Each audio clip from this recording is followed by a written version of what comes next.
കർത്താവിൻ്റെ അതിപരിശുദ്ധ നാമം ഇന്നും മഹത്വപ്പെടുമാറാകട്ടെ. എല്ലാ സഹോദരങ്ങൾക്കും വേഗം വരുന്ന യേശുക്രിസ്തുവിൻ്റെ അനുഗ്രഹിത നാമത്തിൽ വിശുദ്ധ വന്ദനത്തെ അറിയിക്കുന്നു. ദൈവം നമ്മെ നടത്തുന്ന വിധങ്ങൾ എത്ര ശ്രേഷ്ഠമാണ്. നന്മയല്ലാതെ അവിടുന്ന് ഒരു തിന്മയും നമ്മുടെ ജീവിതത്തിൽ ചെയ്തിട്ടില്ല. ദൈവത്തെ സ്നേഹിക്കുന്നവർക്ക് നിർണയപ്രകാരം വിളിക്കപ്പെട്ടവർക്ക് തന്നെ സകലവും നന്മയ്ക്കായി കൂടി വ്യാപരിപ്പിക്കുന്ന ഒരു ദൈവത്തെയാണ് നമ്മൾ സേവിക്കുന്നത്. സകലവും നന്മയ്ക്കായി കൂടി വ്യാപരിപ്പിക്കുന്ന ദൈവത്തിന് നന്ദിയോടെ സ്തോത്രം. ഏത് കാലഘട്ടത്തിലും മറക്കാത്തൊരു ദൈവമുണ്ട്, മാറാത്തൊരു ദൈവമുണ്ട്, തള്ളിക്കളയാത്തവനുണ്ട്. ആ കർത്താവിന് നമുക്ക് നന്ദിയോടെ സ്തോത്രം.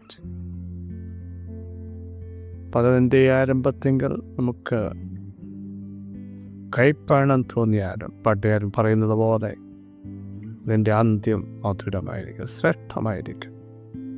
ചില വേദനയിലൂടെ കിടക്കുമ്പോൾ ലാഭങ്ങൾ അനർത്ഥമാക്കുന്ന, കെട്ടിനെ സന്തോഷമാക്കി മാറ്റുന്ന ഒരു ദൈവം. കലങ്ങിപ്പോയ ശൂഷൻ പട്ടണം നമുക്കറിയാം. ഒന്തേക്കായ്ക്കും മിസ്റ്ററിനും അക്കുലത്തിനുമെതിരെ രേഖ ചമച്ച് മുദ്രയിട്ടപ്പോൾ ശൂഷൻ പട്ടണം കലങ്ങി. എന്നാൽ മോർദെഖായുടെയും എസ്തറിൻ്റെയും ഒക്കെ നേതൃത്വത്തിൽ അവർ പ്രാർത്ഥിക്കാനും ഉപവസിക്കാനും തയ്യാറായത്, ദൈവത്തിങ്കിലേക്ക് കണ്ണുകൾ ഉയർത്തിയത്, സഹായം വരുന്ന പർവ്വതത്തിങ്കിലേക്ക് അവർ നോക്കിയത്, അവർക്കെതിരെ രേഖ കൊണ്ടുവന്ന് അതേ രേഖയെ തിരുത്തി മുദ്രയിട്ടു.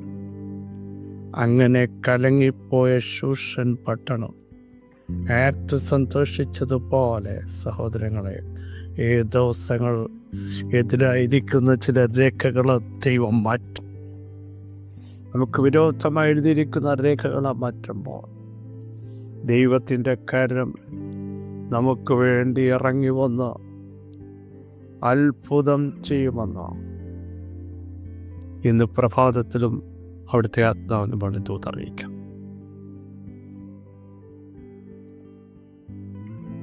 ഞാൻ നിങ്ങളെ അനാഥരായി കൈവിടില്ല.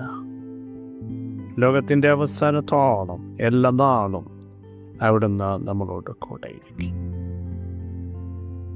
അവസാനം വരെ കൂടെ ഇരിക്കാവുന്ന ആരെങ്കിലും ഇതുവരെ വാക്ക് പറഞ്ഞിട്ടുണ്ടോ? മനുഷ്യനായി ഒരു മനുഷ്യനും കഴിയില്ല. പക്ഷേ ഏതൊക്കെ സാഹചര്യങ്ങളോടെ കടന്നു പോയാലും ലോകത്തിൻ്റെ അവസാനത്തോളം ഞാൻ നിങ്ങളോട് കൂടെ ഇരിക്കും എന്ന് പറഞ്ഞ കർത്താവിന് നന്ദി പറയാം.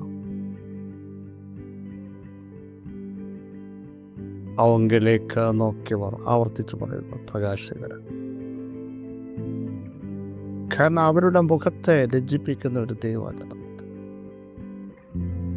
നോക്കാൻ തയ്യാറായെങ്കിൽ നമ്മെ ഒരുവൻ നോക്കും.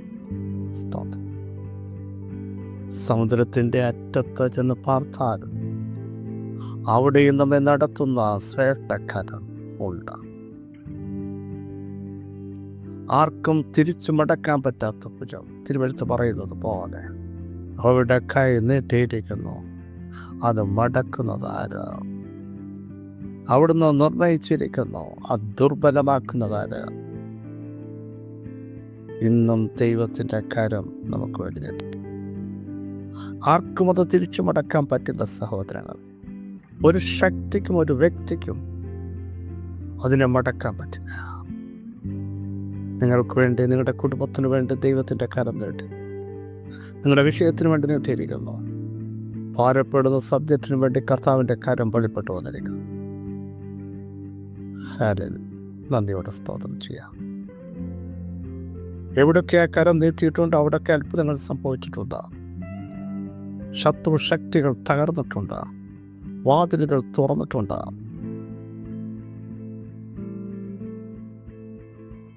ശത്രു അവനെ തോൽപ്പിക്കുകയില്ല, വഷളം അവനെ പേടിപ്പിക്കില്ല. കാരണം എൻ്റെ ഭുജം അവനെ ബലപ്പെടുത്തുമെന്ന് പറഞ്ഞതുപോലെ ആ ബലപ്പെടുത്തുന്ന ഭുജമാണ് ഇന്ന് നമുക്ക് വേണ്ടി നിൽക്കുന്നത്. നന്ദി പറഞ്ഞ് നമുക്ക് ദൈവത്തെ ആരാധിക്കാം. വളരെ സുപരിതമായൊരു വാക്യം ഇന്ന് നമ്മൾ ചിന്തിക്കുന്നു. ആവർത്തന പുസ്തകം 33-ാമത് വാക്യം. അതേ, അവൻ ജനത്തെ സ്നേഹിക്കുന്നു, അവൻ്റെ സകല വിശുദ്ധന്മാരും തൃക്കൈയിലിരിക്കുന്നു.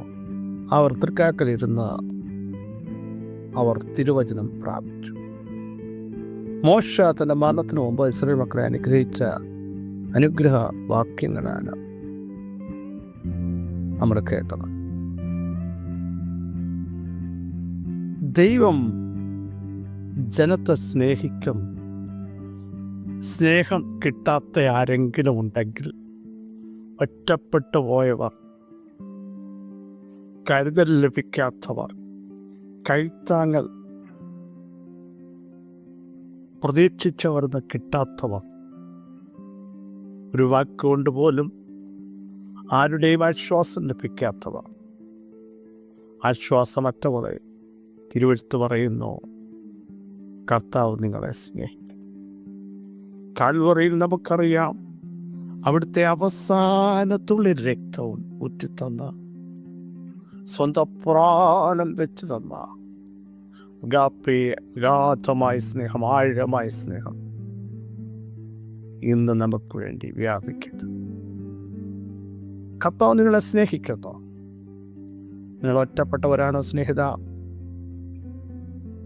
ആരും നിങ്ങളോട് സഹകരിച്ചില്ലെങ്കിലും, നിങ്ങളെ മാറ്റി നിർത്തിയാലും ആഴമായി നിങ്ങളെ സ്നേഹിക്കുന്ന ഒരുവൻ, അമ്മയെ ആശ്വസിപ്പിക്കുന്നത് പോലെ ആശ്വസിപ്പിക്കുന്ന, അപ്പന് മക്കളോട് കരുണ തോന്നുന്നത് പോലെ കരുണ തോന്നുന്ന ഒരു ദൈവമാണ് നമ്മുടെ ദൈവം, സ്നേഹിക്കുന്ന ദൈവം. രണ്ടാമത്തെ ഭാഗം നിങ്ങൾ നോക്കുമോ? അവൻ്റെ സകല വിശുദ്ധന്മാരും തൃക്കൈയിലിരിക്കുന്നു. പ്രിയരെ, എത്ര പേർക്ക് നന്ദിയോടെ സ്തോത്രം ചെയ്യാൻ കഴിയും? അവിടുത്തെ വിശുദ്ധന്മാർ, സകല വിശുദ്ധന്മാരും ദൈവത്തിൻ്റെ കയ്യിലാണ് നമ്മളിരിക്കുന്നത്. അവിടുത്തെ വിശുദ്ധ രക്തത്താൽ വീണ്ടെടുക്കപ്പെട്ട എല്ലാ വിശുദ്ധന്മാരും, വചനപ്രകാരം ജീവിക്കുന്ന, പ്രമാണപ്രകാരം ജീവിക്കുന്ന എല്ലാ വിശുദ്ധന്മാരും ദൈവത്തിൻ്റെ കയ്യിൽ, അവരുടെ കുടുംബങ്ങൾ, തലമുറകൾ ദൈവത്തിൻ്റെ കയ്യിൽ ഇരിക്കുന്നു. ഉറപ്പുണ്ടോ? ഇനി നിരാശപ്പെടരുത്. നിങ്ങളുടെ വിഷയങ്ങൾ കണ്ട് ധൈര്യം ചോർന്നു പോകരുത്. ശക്തിയോടെ വിളിച്ചു പറ, ഞങ്ങൾ ദൈവത്തിൻ്റെ കയ്യിലിരിക്കുന്നു. യെശയ്യാപ്രവചനത്തിൽ വിളിച്ചു പറയുന്നത് പോലെ, ഞാൻ നിന്നെ എൻ്റെ ഉള്ളം കയ്യിൽ വരച്ചിരിക്കുന്നു. ദൈവത്തിൻ്റെ കരങ്ങളിലാണ് നമ്മൾ സുരക്ഷിതരല്ലേ? പ്രവചനത്തിൽ പറയും, ഞാൻ നിന്നെ ഒരു മോതിരമാക്കിയിരിക്കുന്നു. സ്തോത്രം. മറ്റെടുത്ത് പറയുന്നു, നീ എനിക്കുള്ളവൻ തന്നെ. ദൈവത്തിൻ്റെ കയ്യിലിരിക്കുന്ന വിശുദ്ധന്മാരെ തൊടാൻ ഏത് ശക്തിക്കാ സാധ്യമാണ്? ആർക്കാ അവരെ തോൽപ്പിക്കാൻ പറ്റുന്നേ? ദൈവത്തിൻ്റെ കയ്യിൽ നിന്ന് പിടിച്ചു പറിക്കാൻ ഏതെങ്കിലും ഒരു ശക്തിക്ക് കഴിയുമോ? ഇന്ന് ധൈര്യത്തോടെ സ്തോത്രം ചെയ്യണം. ഞാനും എൻ്റെ കുടുംബവും, അഭിഷിക്തന്മാരെ നമ്മൾ ഓരോരുത്തരും ദൈവത്തിൻ്റെ തൃക്കൈയിലായിരിക്കുന്നത്. ഒരാഭിചാരവും ഒരു മന്ത്രവാദവും ദേശാധിപതിയുടെ ശക്തികളും ലക്ഷണവിദ്യയും വിടക്കുകളും നമ്മളോട് ഏശുകയില്ല, നമുക്ക് പറ്റുകയില്ല. കാരണം നമ്മൾ സുരക്ഷിതമായൊരു കരത്തിലായിരിക്കും. അവിടുന്ന് തൻ്റെ വിശുദ്ധന്മാരെ സ്നേഹിക്കുക മാത്രമല്ല, അവരെ കരങ്ങളിൽ വഹിച്ചിരിക്കുന്നു. ഉയർന്നിരിക്കുന്ന വലങ്കയിൽ, ശാശ്വത ഭുജങ്ങളിൽ അവിടുന്ന് നമ്മളെ വഹിച്ചിരിക്കാൻ നാം എത്ര സുരക്ഷിതരെന്നാണ് ഓർത്ത. ഇന്ന് നന്ദിയോടെ ദൈവത്തിന് സ്തോത്രം ചെയ്യണം. എന്നിട്ട് സകല വിശുദ്ധന്മാരും അവിടുത്തെ തൃക്കാക്കൽ ഇരുന്ന് വചനങ്ങൾ പ്രാപിക്കുന്നു. കയ്യിലിരിക്കുമ്പോൾ നമ്മൾ അവിടുത്തെ സന്നിധിയിൽ നിന്ന് ദൈവത്തിൻ്റെ വചനം പ്രാപിക്കുക. വചനത്താൽ ശക്തരാകാൻ, വചനത്താൽ വിടുതൽ പ്രാപിക്കാൻ, വചനത്താൽ ജീവിക്കാൻ, വചനത്തിൻ്റെ ശക്തി നമ്മളിലൂടെ പ്രവഹിക്കാൻ. ദൈവവചനത്തിന് ബന്ധനമില്ല. ആ വചനം നമ്മുടെ അകത്തേക്ക് വ്യാപരിക്കുമ്പോൾ ഒരു ശക്തിക്ക് നമ്മളെ ഒതുക്കാൻ പറ്റില്ല. വചനത്തിൻ്റെ വെളിപ്പാടുകൾ ഈ ദിവസങ്ങളിൽ അവിടുത്തെ സന്നിധിയിലിരുന്ന് പ്രാപിക്കാൻ, സ്വർഗീയ മർമ്മങ്ങൾ വെളിപ്പെട്ട് കിട്ടാൻ, അവിടുത്തെ പാദപീഠത്തെങ്കിൽ ഇരിക്കാൻ നമ്മൾ തയ്യാറായാൽ ദൈവത്തിൽ നിന്ന് പ്രാപിക്കും.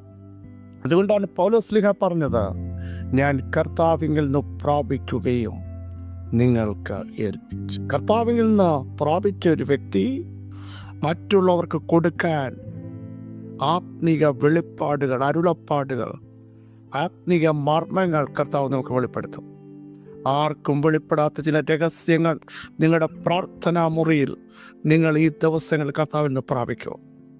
തൃക്കൈയിലിരിക്കുന്ന വിശുദ്ധന്മാരെ തൊടാൻ ലോകത്തിലൊരു ശക്തിക്കും സാധ്യമല്ല. കർത്താവ് കൽപ്പന പുറപ്പെടുവിക്കും, അവർ എൻ്റെ ജനം, എൻ്റെ വിശുദ്ധന്മാർ, എൻ്റെ അഭിഷക്തന്മാർ, അവരെ തൊടരുത്, ഒരു ദോഷവും ചെയ്യരുതെന്ന് പറയുന്ന കമാൻഡ് ഇന്ന് പകൽ പുറപ്പെടും. യേശുവിൻ്റെ നാമത്തിൽ കർത്താവേ, ഈ ജനം സ്വതന്ത്രരായിരിക്കാൻ സ്തോത്രം, ഭയങ്ങൾ മാറിയിരിക്കാൻ സ്തോത്രം, അത്ഭുതങ്ങൾ സംഭവിച്ചിരിക്കാൻ സ്തോത്രം, ദൈവപ്രവൃത്തി വെളിപ്പെട്ടിരിക്കാൻ സ്തോത്രം. സകല വിശുദ്ധന്മാരെയും സ്നേഹിക്കുന്ന ദൈവമേ, അവരെ കരുതുന്ന ദൈവമേ, അവരെ നടത്തുന്ന ദൈവമേ, അവരെ ഞങ്ങളുടെ കാര്യത്തിൽ വഹിച്ച ദൈവമേ, ഞങ്ങൾക്ക് വേണ്ടി പ്രവർത്തിക്കുന്ന ദൈവമേ, ഞങ്ങളുടെ വചനത്തിൻ്റെ ശക്തി ഇന്ന് പകൽ വെളിപ്പെടുത്തുന്നതിന് സ്തോത്രം. സകല മഹത്വവും ബഹുമാനവും പുകഴ്ചകളും അവിടുത്തെ പാദപീഠത്തെങ്കിൽ മാത്രം അർപ്പിക്കുന്നു. യേശുക്രിസ്തുവിൻ്റെ ധന്യമുള്ള നാമത്തിൽ കൃപയുണ്ടായി പ്രാർത്ഥന കേൾക്കണമേ. കർത്താവ് പ്രിയരെ, ധൈര്യത്തോടെ മുമ്പോട്ട് പോകൂ. നമ്മൾ ദൈവത്തിൻ്റെ കാര്യങ്ങളിലിരിക്കുന്നു. ഒരു ശക്തിക്ക് നമ്മളെ തൊടാൻ പറ്റില്ല. ഈ വചനങ്ങളാൽ അവിടെ നമ്മളെ സഹായിക്കട്ടെ. ക്രിസ്തുവിൽ നിങ്ങളുടെ സഹോദരൻ പശുപിക്കും മാറ്റി.